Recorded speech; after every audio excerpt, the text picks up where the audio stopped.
Okay, So today we have a very special guest. So he's Sheikh Mira, and he joined Germany's Calling, I think, more than 1 years now. And he initially joined GIC mainly to find a job in Germany, but he landed up in a job in Netherlands. So, Sheikh, we would like to know more about you and also how you did the whole research and the job search process that you went through. And it would be really nice if you can share some tips as well towards the end of the video, not now. But let's get started with your short introduction so that people who are watching this video understand your profile and the domain. Yeah, over to you. yeah. Hello everyone. This is Sheikh Mira, and I think I joined Germany's calling somewhere in the May 2020. That is where even Germany's calling actually started, I think. Yeah, maybe before 1 or 2 months, like when it started, initiated, and the Facebook group, and to the WhatsApp group, and to the Telegram, and to the Discord, where we are now. We are a very big family. I think some more 800 members now, 750 members, and it's really happy to see how we a small initiative of Anup is being a big group of people where everyone having the same thought, and it's not about money, it's about the culture, it's about your experience, about the knowledge you want to bring it to the other parts of the world. Yeah, and about myself, I am as an automotive engineer. I work in Bangalore, and yeah, and since I've been to some of the European countries on my job, and I got picked up some interest like to get my work here. And I started searching for things, and on one fine day, I found the initiative from Anup, like he's starting a group and getting people together, and that's how I started. And yeah, from there it started. There are many rejected, most of the things whatever I applied initially, it's got rejected. So slowly I started learning things. So this is about me as introduction. Then yeah, we can further go with your questions, I think. Yeah, sure. Yeah, thanks for joining GIC during the initial days. And I still remember that you used to be one of the active members, always posting a comment on the videos that which I used to upload, and also helping other people and asking questions. So, making the community more active. So, thanks for all your contributions so far. And it's really a good news to hear that you finally got a job in Netherlands and you are able to move out of India and get a better opportunity. Yeah. So let's move to the next question, which is how was your overall experience after you joined Germany's Calling, and how GIC helped you in your job search? Yeah, so GSC, whenever I go off the path, or whenever I don't see a positive response on my job applyings, I go through some of the people. And yeah, as a pointers like Rahu and you, and many people were there to always have the advice. And initially, I think we also had how the expenses will be in Germany and how the job search. So GIC moreover helped me to understand how we can approach an interview, and also to understand how the people life after getting there. It's also an important aspect, I think, because maybe some people already will be getting a good salary in India, and you should also know what all things will charge up again here in Europe. Like yeah, because you need to have a little more expenses on the start of your career, like on the insurance and all the things.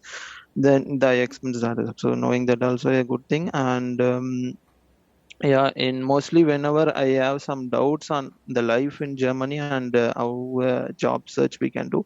And yeah, your videos, many videos help me, like the LinkedIn Premium, the Mm-hmm. taking the LinkedIn Premium, and setting the job search alerts. I Yeah. think it is one of the best thing every candidate should do whenever you are searching for a job. You set a keyword on your skills, like you can set the keyword with respect to the region, with respect to the country, with respect to the also the technology you are working. The keyword is most important. Then you will always get some job postings in a weekly manner or a monthly manner, whatever you said the frequency. And you will get the very relevant jobs. The more keywords and very the terms you put very I mean very close, then the more relevant jobs you get. And yeah, so these are the things it helped me in the very initial stage, and even after my where I got some maturity on attending interviews, and after that also these keywords thing is a very good aspect, I think, what you explained in one of the videos. Yeah, thank you for explaining that.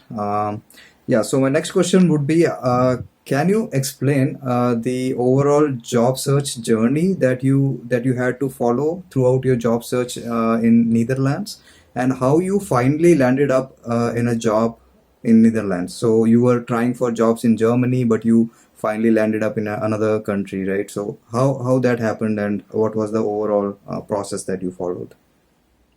Yeah, the overall process, whatever I followed is like actually I was trying for Europe.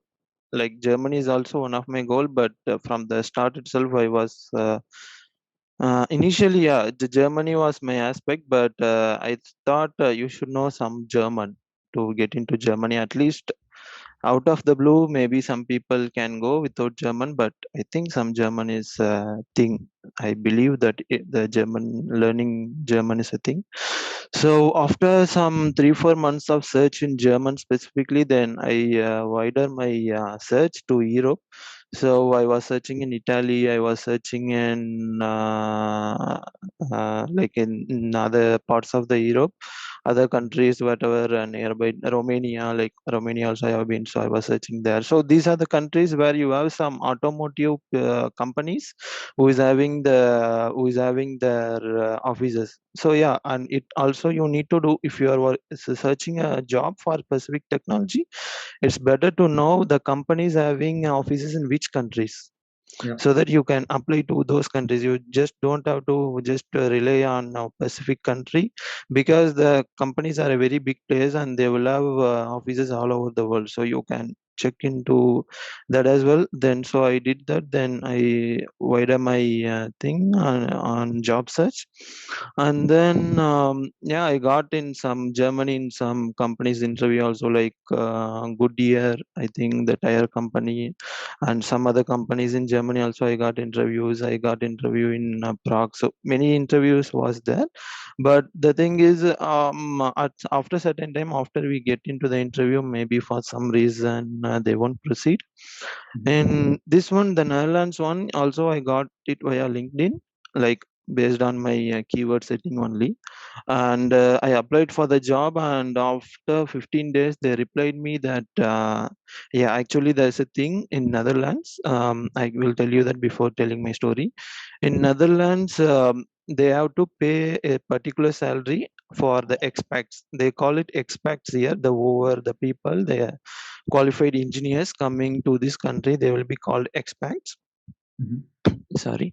And then they will be considered on the age. So until 29 years you will be paid a minimum salary of 3,400 euros.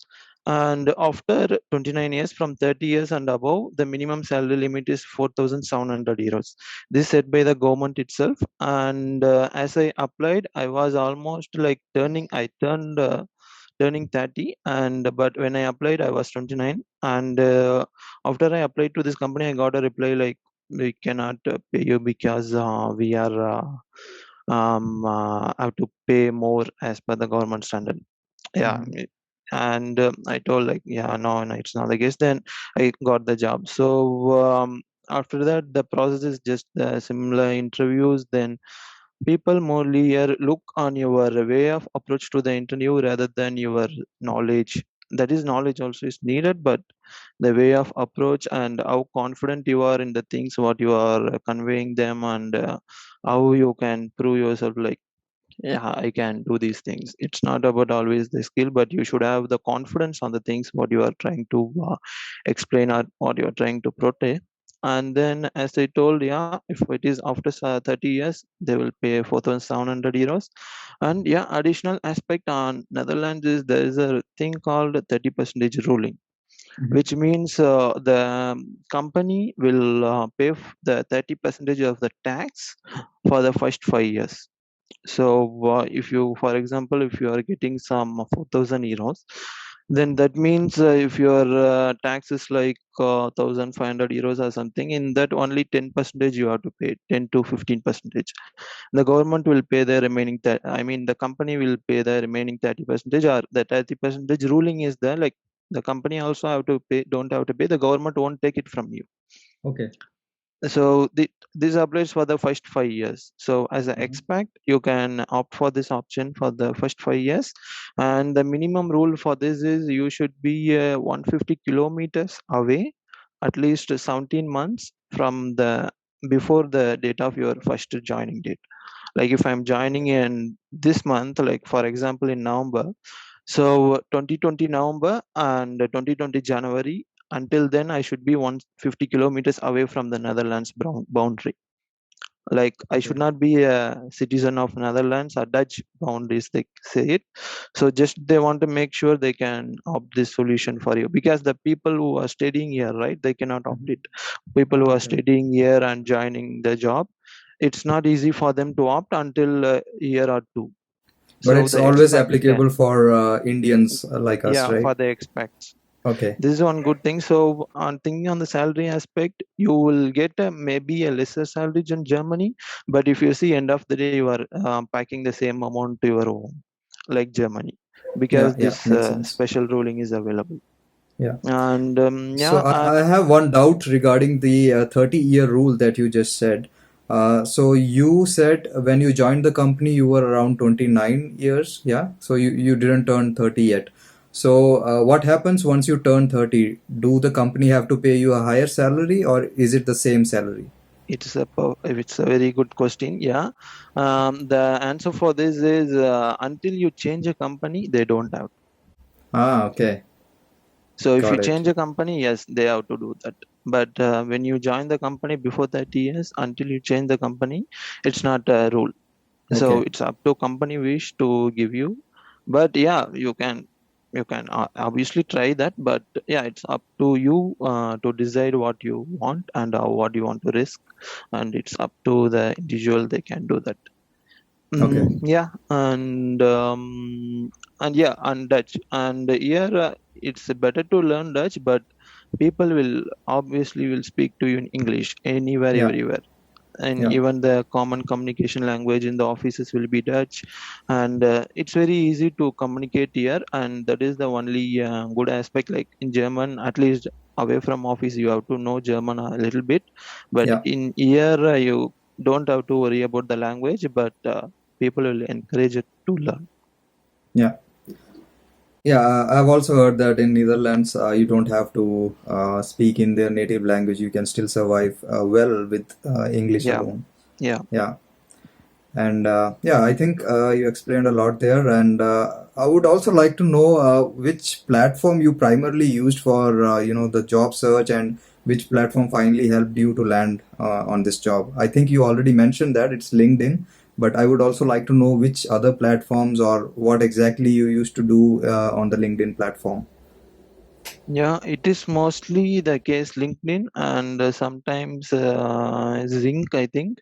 And also another platform is there. Yeah, I'm sorry, it's really forgot the name, but mostly it is LinkedIn. I always primarily use LinkedIn. Other platforms, many platforms are there, like Zing, and many other platforms are there, but LinkedIn you can always rely on.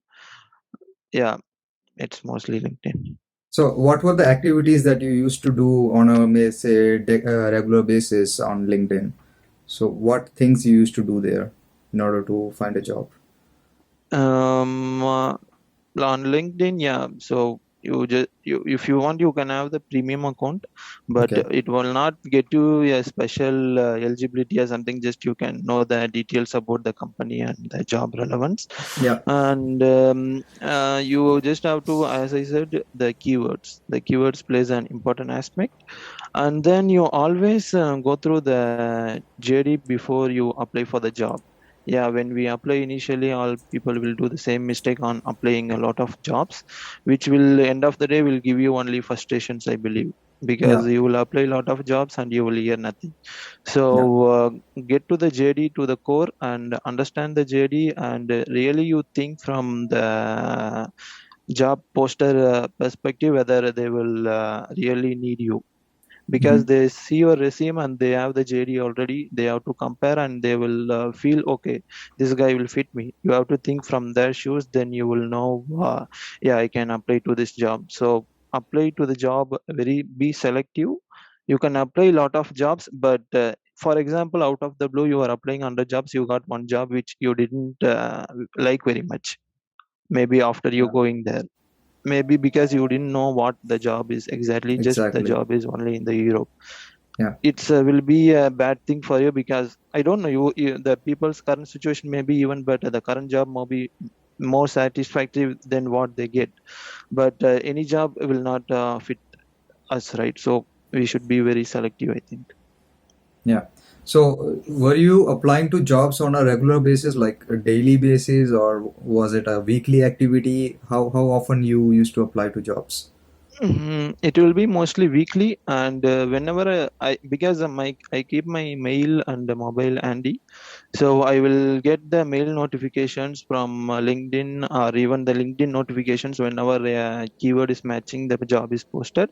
And Hmm. as soon as I see a LinkedIn notification, I will just go open my app on the mobile itself, and I will start reading the JD and keep the job to my saved jobs. Okay. So at the end of the day or end of the week, I will browse all my saved jobs and apply them. Okay. Sounds like a great plan. Yeah. Yeah. Can you also explain a bit about the overall interview process that you went through, and how is it different from the interview process that you have in India, or maybe the other companies that you interviewed with in Germany? So, how was the interview process different in Netherlands? Yeah, so the interview process always we can differentiate in two ways, Indian and European. So Indian interview process always will be initially they will the HR will speak, and then they will first make sure you are not expecting too much or you are within their scale or budget.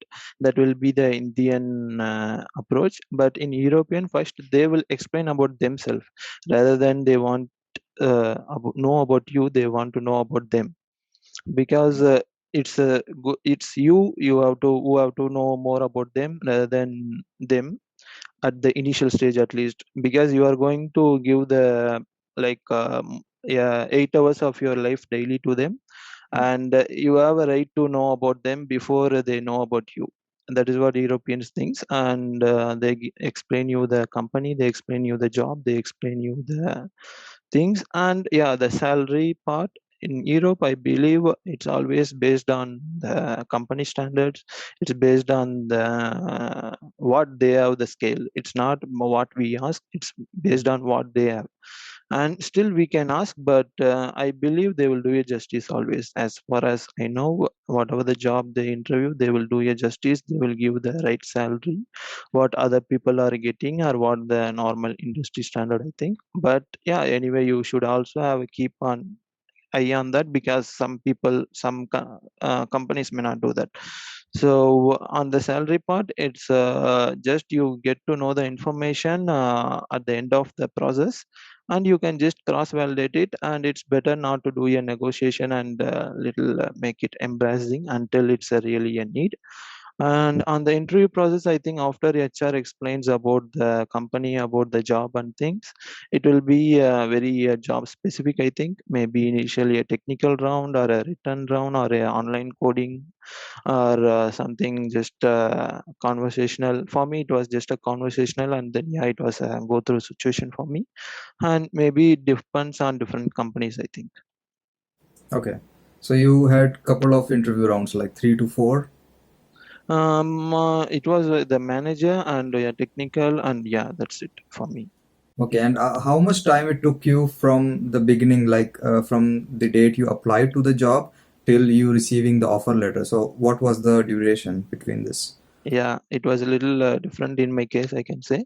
So as I got the interview discussion with the manager first, and after that it took 1 or 2 weeks for the actual technical interview.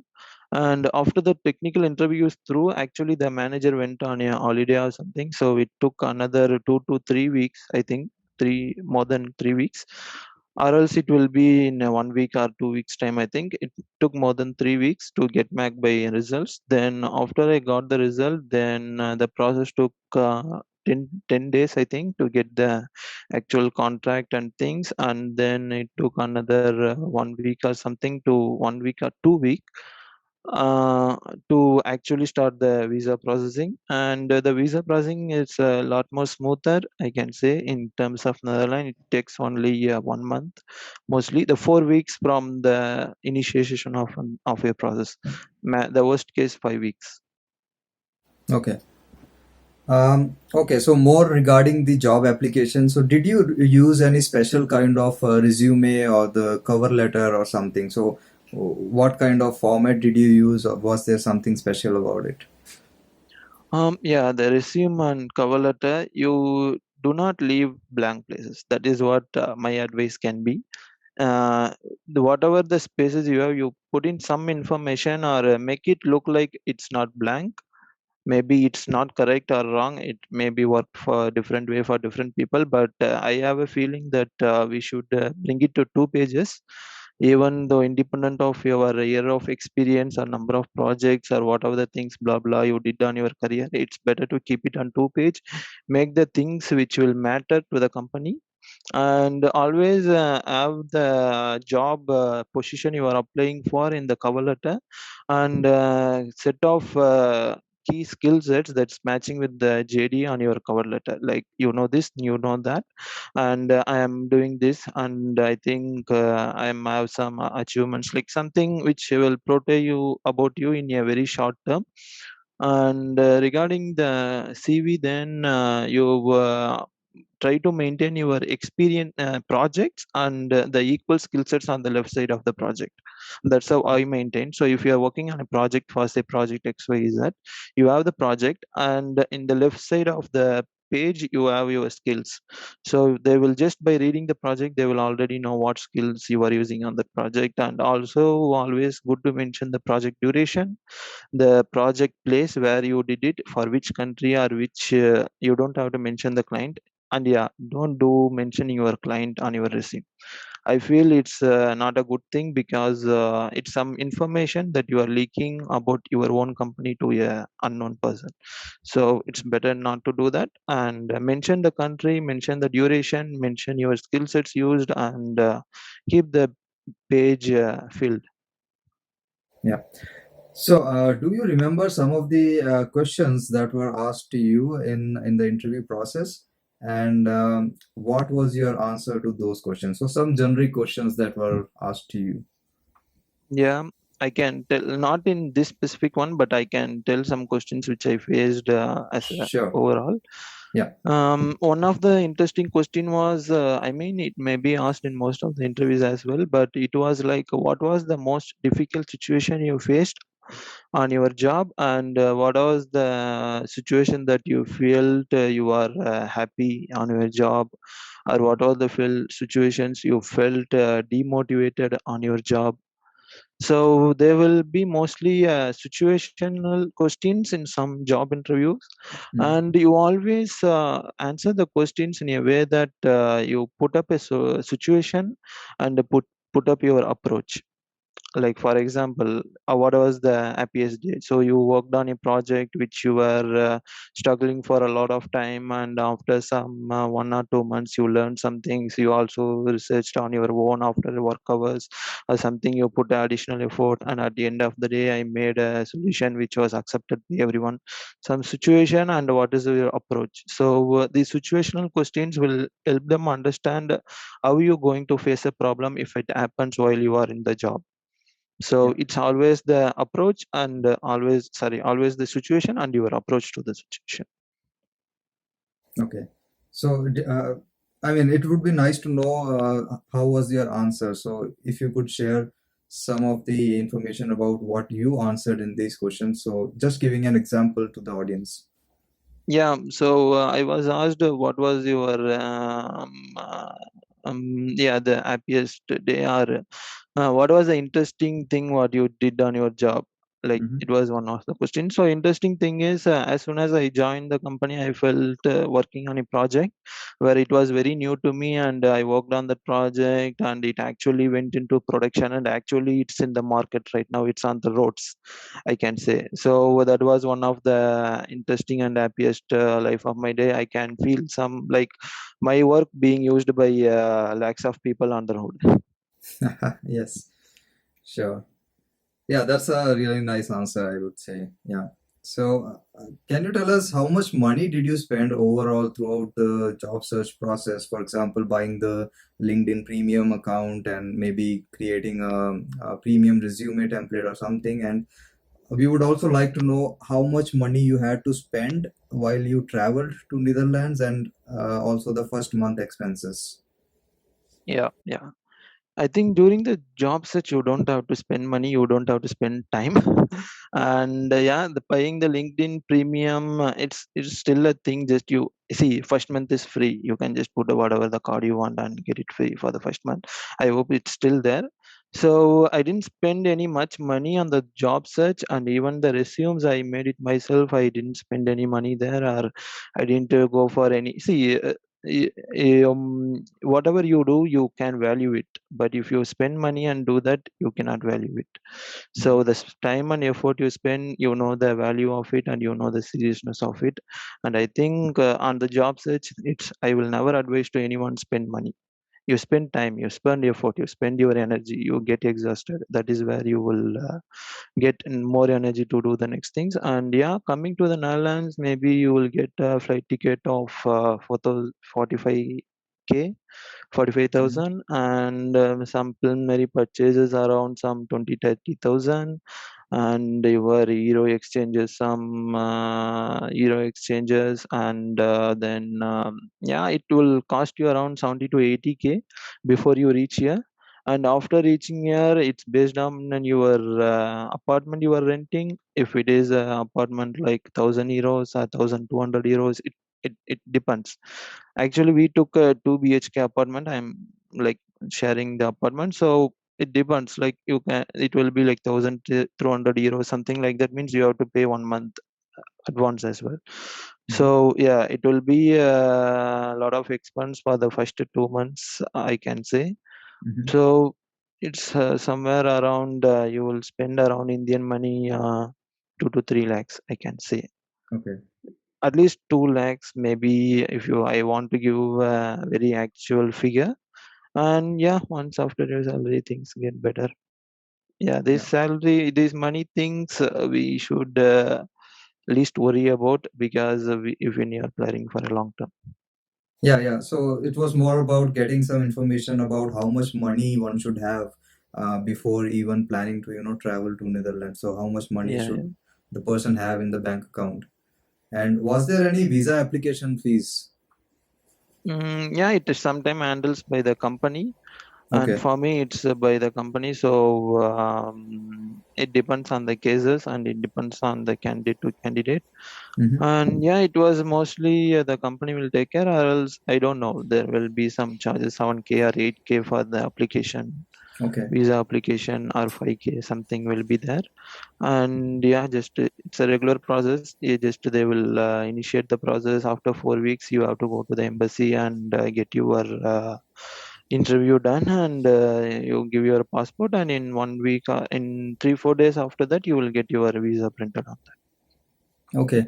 So while we are still talking about the visa process, I wanted to know if the visa process for Netherlands is similar to Germany, or because if I think you already know that if you want to get a visa for Germany, it's really difficult because getting an appointment itself is the roadblock at the moment. Yeah. So is it similar for Netherlands, or is it easier in case of Netherlands? that. As I was applying for I was making the appointment. I made it appointment 4 week earlier. Like Mm-hmm. from the date I made, it was like after 3 weeks. So mostly in 2 weeks itself, you will have a date, I think, and the process will be very smooth. You just have to carry the documents, whatever they tell. It will be mostly some letter and some your passport and some identifications, that job contract, like the things only. and then you just only submit this information, and then they will process your MVV. So it's a process called MVV in Netherlands, and all the process is very detailedly mentioned on the Netherlands official embassy websites of India itself. And I feel it's a bit easier process for Netherlands. It's not so complicated, and you will get the things mostly in 5 weeks done, all of the things, and in 2 weeks you can have the appointment. Like when you want to book the appointment, you can book after 2 weeks from the date you are planning, mostly the case. Okay, so in your case, the appointment is handled by the embassy, I mean the consulate, and not by a service provider like VFS Global. No, no, no, no, it's Okay, directly the embassy. okay, makes sense. Okay, I think this is going to be my last question for you. So, do you have some kind of special tips for Indian job seekers in the automotive industry specifically who wish to, move abroad and get a job there and get settled there? Yeah, so automotive industry is, yeah, it's a very good industry, and people have a lot of European opportunities. Just you need to be on the trend, I can say. We should learn some Python. We should learn some C++. We should also have some idea on the IoT things, because everything is evolving now. And yeah, obviously on the automotive core again, it's like whatever the automotive core is being used, like CAN technology, or then the Ethernet, FlexRay, many things are there for automotive. So you should know the basic technologies and also be on the trend by knowing the latest technology, because Python and all is being very vastly used for the, there is a testing called hardware in the loop testing. So your product will be validated by the machine itself. So, and it is automated with the help of Python nowadays, I think. So it's better to know these things. And as a general advice, don't think about money as first aspect. Yeah. Always think about your skill, what you're going to learn, and what you're going to experience, what you're going to explore. Money can be a thing at the last step of your search, I can say. That is my advice. Cool. That makes a lot of sense. And I think that's it for this interview today. And once again, good luck with your new job. And really happy about the whole fact that you finally landed up on a job here. And so, thanks a lot for spending this time today on a Sunday and talking about the whole stuff. So, thanks again and have a nice weekend, I would say. Yeah, see Yeah, you soon wish you the later. same. Yeah. Yeah, wish you the same too. And yeah, around the GAC guys, all the best. And I hope you will land your future job in the very earliest.